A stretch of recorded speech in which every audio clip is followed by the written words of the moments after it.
Hi there, this is Auty Brooks, and today I'm going to take you through a quick how-to on the deadlift. Now, I'm going to be teaching the conventional deadlift. This is the narrow stance variation. There may be reasons to do a wider stance deadlift for some, but for today's purposes, I'll take you through the narrow stance version. I've got an easy 5-step process for setting up to deadlift so that you can adopt this exercise safely. Step number 1 is stance. The stance, like I said, is going to be narrow and it is about hip width apart. So when you're positioning your leg, your heels should be directly underneath the hips. The toes should also be turned out just slightly. When you're setting your stance for the deadlift, it's important that you're close enough to the barbell. It should be sitting over the midfoot. If you were to look straight down, the bar should be crossing where you tie your shoelaces. Now, it's important that the bar is set there and not moved. So as you proceed to steps 2 through 5, you don't want to be moving the barbell around. You want to keep it where it's set originally. All right, step number 2 is grip. You're going to bend forward from the hips and grab a barbell with a double overhand grip just outside the legs. It will look like this. Now it's important that the arms are hanging vertically. If the grip is too wide, the arms will hang out at an angle and you will lose power through the angle of your arms, making it less efficient. Okay? Step number 3 is to bend your knees until your shins touch the barbell. Okay? It looks like this.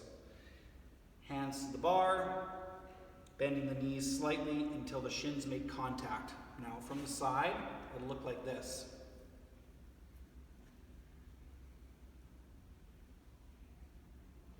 At that point, the hips have lowered as far as they'll lower, and we can proceed to step number 4. Step number 4 is an important one, and that is positioning the spine in a neutral position. When you're bent forward with your hands on the barbell, there's a tendency to round the lower back.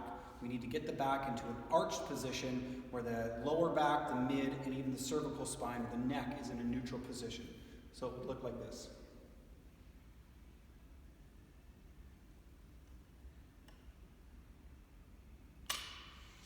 For some people, they find it difficult to find that position with their hands on the bar.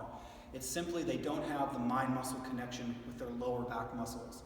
I find this drill particularly effective for helping people become aware of their lower back musculature as it's contracted in the arched position. The exercise I'll have somebody do if they struggle with finding an arched position is a Superman, just like this. With the arms forward, the legs straight, you'll lift the legs and arms together and hold for 30 seconds.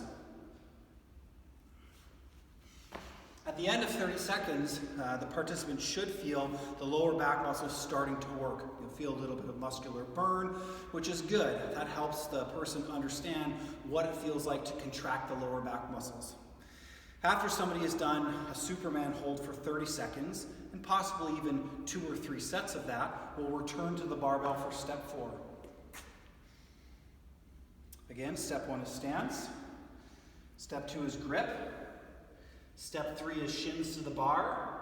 Step 4 is neutralize the spine. All right, once we've got to that position, the last step is breathing, bracing, and then pulling the bar off the floor.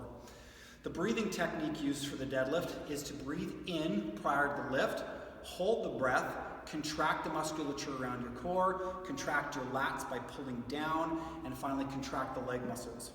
Once you've contracted the muscles and you've got a big breath held, the body will be rigid in that position and you'll be safe to pull the bar slowly off the ground.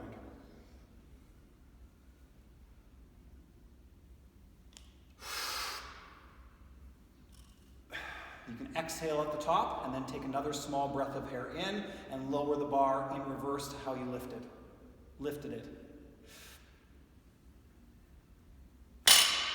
Just like that. So now we've gone over the how to deadlift tutorial, the 5-step process. Here's a few points on the deadlift. Bar path is important. You don't want the bar to move away from the body during the lift. The bar should travel in a straight line from the point it left the floor to the top portion.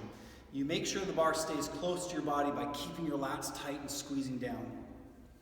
Another important feature of the deadlift is to reset your repetitions. If you were to do a set, for example, of 5 repetitions, you wouldn't want to set up your first repetition like I demonstrated and then perform a tap and go deadlift for the remainder of your set. Each set in the deadlift needs to be set up through the 5-step tutorial. Now, it's unnecessary to let go of the bar and stand up each time, but it's important to put the bar down, recapture the posture of the body, likely the bar position as it relates to midfoot, and then tense up again to perform the next repetition. So I'm going to give you a demonstration of 5 repetitions where you'll see that reset in between each rep.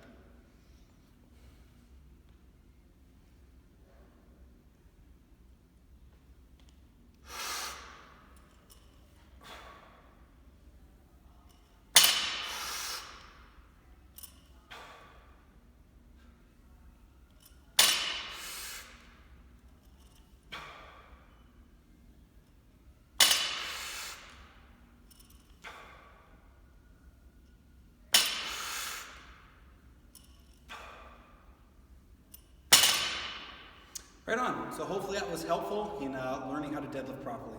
Thanks. Have a great day.